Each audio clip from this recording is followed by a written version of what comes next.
Bonsoir à tous. Je vais conclure. Cela me conforte dans l'idée de ne jamais préparer mes interventions la veille, puisque je pense qu'à peu près tout a été dit. Donc, je voudrais revenir sur un point.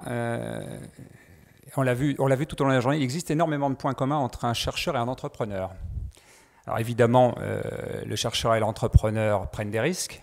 Ils explorent, ils mettent de l'énergie dans leurs activités sans succès et sans garantie de succès. Ils sont tenaces, ils sont robustes. Mais il y a un point commun qui est souvent mentionné, il est en tout cas mentionné séparément, mais on ne les voit pas forcément ensemble. La semaine dernière, on participait sous ma casquette PSUD à l'initiative Silicon Saclay, dans laquelle HEC balade une promotion d'entrepreneurs ou de futurs entrepreneurs d'HEC au sein des labos technologiques.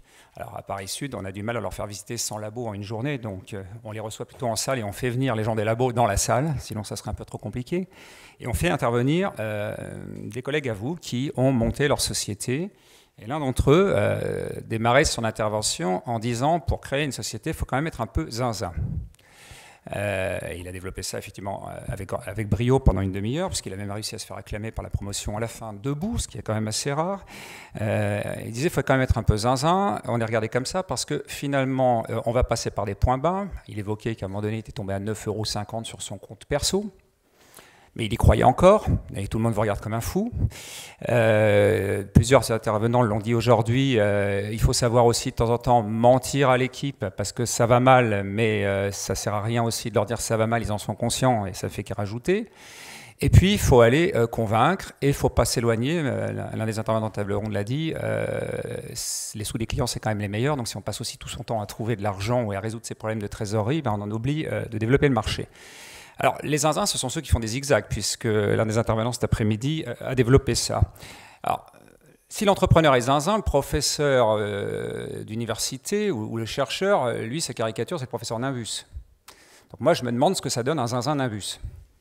Parce que finalement, c'est de ça qu'on cause cet après-midi. Et l'année dernière, on s'était d'ailleurs lancé un grand défi avec Incubaliance, parce qu'on avait commencé en prenant les matheux. Alors qu'ils sont regardés encore plus comme les nimbus des nimbus par le grand public. Donc, et on avait vu avec Cédric Villani que l'on peut être à la fois excellent, entreprendre, tout en étant très original. C'est le moins qu'on puisse dire avec M. Villani. Moi, cet après-midi, j'ai quand même entendu beaucoup de zinzin-nimbus, y compris ce matin. J'ai entendu des gens qui veulent à tout prix retirer une patte à un bouton à 6 pattes pour en faire un à 5 puis à 4. Pourtant, il me semble qu'un bouton à 6 pattes, c'est stable. C'est même symétrique, donc c'est joli. Mais c'est un avis personnel.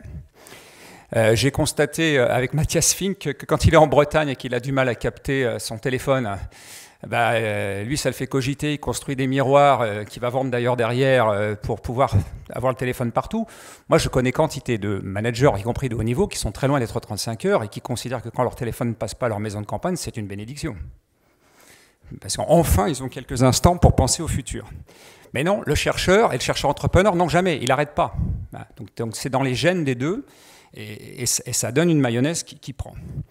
Alors, on avait démarré avec les matheux, et on s'était dit, qu'est-ce qu'on fait après? On décline les physiciens. Oui, mais les physiciens, c'est quand même une communauté nombreuse. Est-ce qu'il faut couper la physique en 2 ou 3? Bon, vaste débat, on a ces discussions.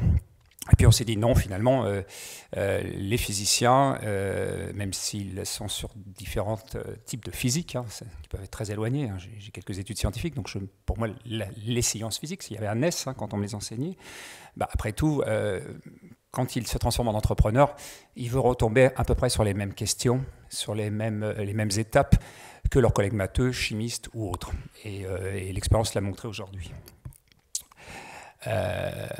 Et l'année dernière, puisque c'était une première pour nous, ici même, on s'était dit, est-ce qu'on en fait une deuxième? Et puis, j'avais d'ailleurs, dans mon discours final, introduit Xavier Apolinarski, il est là-bas, qui à l'époque était fraîchement, depuis 2 semaines ou 3 semaines à peine, président-directeur général de la SAT, en cours d'implantation.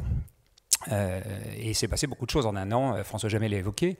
La SAT s'est implantée, non pas dans les locaux d'Incubaliance, mais dans les locaux qu'Incubaliance occupe, parce que nous sommes sur un site, un parc technologique.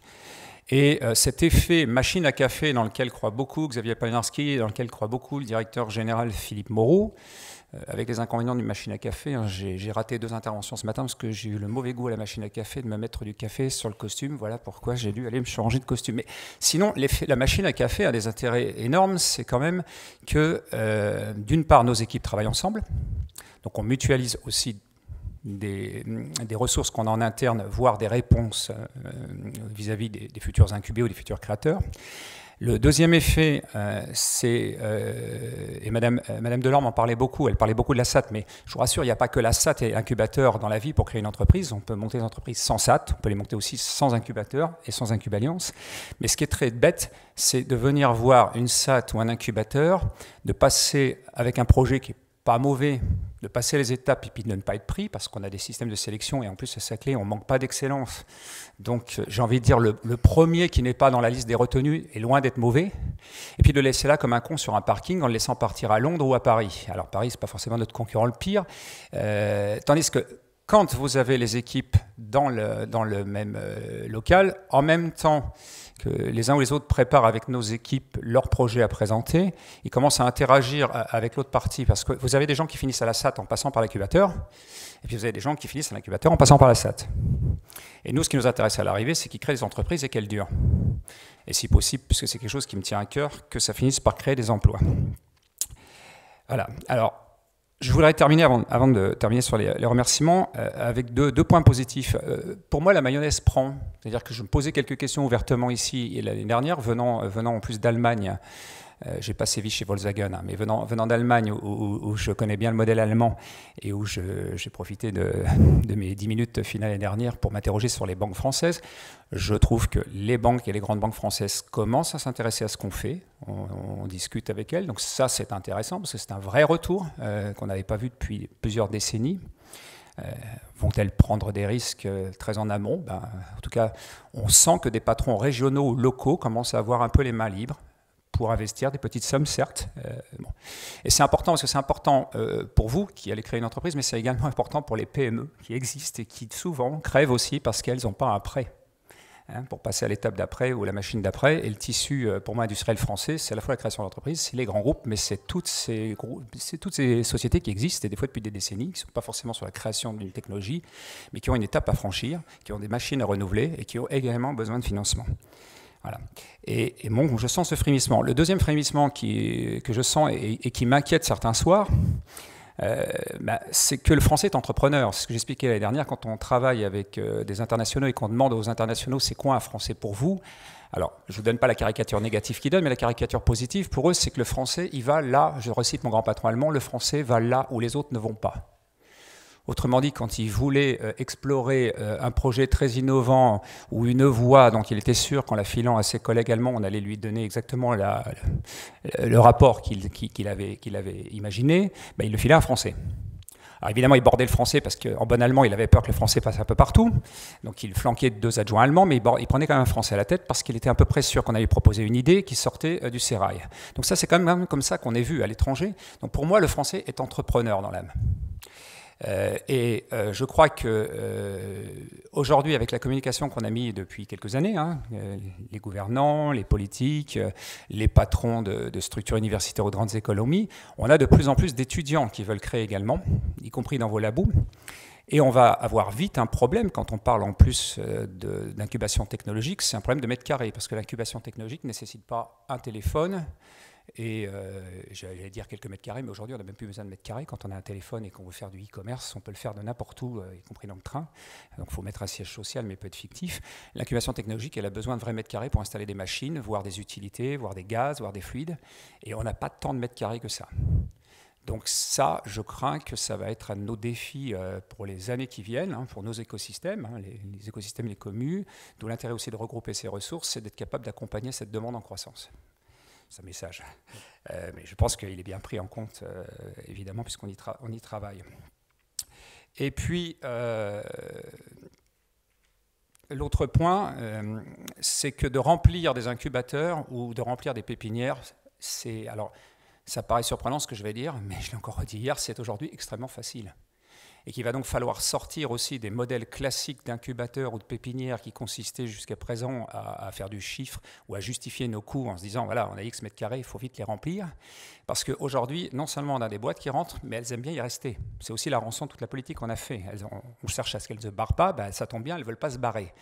Donc quand on a X mètres carrés à remplir, on peut les remplir assez vite. Mais la vraie question, c'est de savoir comment on garde suffisamment de mètres carrés pour que chaque année, on puisse rentrer une nouvelle promotion ou un bout de nouvelle promotion. Parce que sinon, au bout de 2-3 ans, on a rempli notre building et puis on a des gens pour longtemps. Parce que nos taux d'échec, en tout cas avec Cubalian, ne sont pas si mauvais que ça sur 5 ou 7 ans, et que même si on a quelques défections, ben on a vite l'excellence qui est derrière.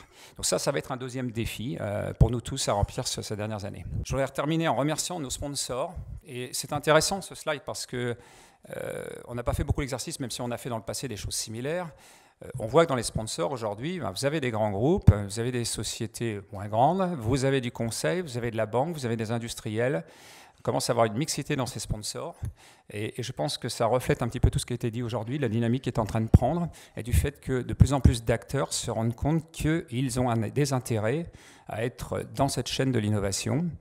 Et donc vous n'êtes plus tout seul, même en étant des Martiens ou des Pléiadiens, hein, puisque certains d'entre vous ont l'air d'aimer l'amas de la Pléiade, et je terminerai là-dessus. Donc en disant, vous n'êtes plus tout seul, les rangs grossissent, donc haut les cœurs. Et je vous souhaite à tous de créer rapidement votre entreprise. Mon dernier mot sera pour le ministère, qui nous fait le plaisir et l'honneur, comme l'année dernière, de nous offrir ce lieu. Voilà, donc je ne signe pas un chèque à M. Javet tout à l'heure, et ça c'est important pour nos finances, ça nous permettra de le dépenser utilement pour d'autres. C'est important ce lieu parce que Paris-Saclay, c'est aussi venir dans Paris. Aujourd'hui, on peut vous recevoir, bien sûr, sur le plateau de Saclay. On vous recevra sur le plateau de Saclay dans les années qui viennent pour faire ce genre d'événement. Les métros vont arriver, les bus, les grues sont partout. Mais on est bien conscient qu'aujourd'hui, réunir 450 personnes sur la journée dans un lieu, c'est pas plus mal aussi de le faire au ministère. Et pour nous, c'est important parce que pour Xavier Poliorski et pour moi, on a subi, François Jamet ne l'a pas dit comme ça, mais il l'a dit à juste titre, on a subi depuis un ou 2 ans, en tout cas, les incubateurs, certains audits, certaines inspections pour voir nos performances, certaines très longues. J'ai personnellement dû répondre des fois plus de 3h30 à des questions extrêmement précises. Que je trouve tout à fait saine, comment vous gérez vos créances, comment vous gérez vos stocks, etc. Parce que l'État ne peut plus mettre de l'argent partout et cherche à le mettre au bon endroit. Donc moi, ça ne me fait pas peur. L'important dans ce genre de concurrence saine, c'est de bien dépenser les deniers publics. Mais du coup, je trouve que c'est aussi important de le rappeler, François Jamet disait tout à l'heure, le ministère ne baisse pas, l'État, les régions, les collectivités ne baissent pas finalement tant que ça l'argent qu'ils donnent sur l'innovation, même ils l'augmentent. Par contre, ils sélectionnent mieux les endroits où ça doit être impactant. Mais je voulais vous remercier parce que je sais que vous nous avez renouvelé votre confiance la semaine dernière et donc j'ai eu l'occasion de le faire publiquement et je vous souhaite à tous une bonne soirée.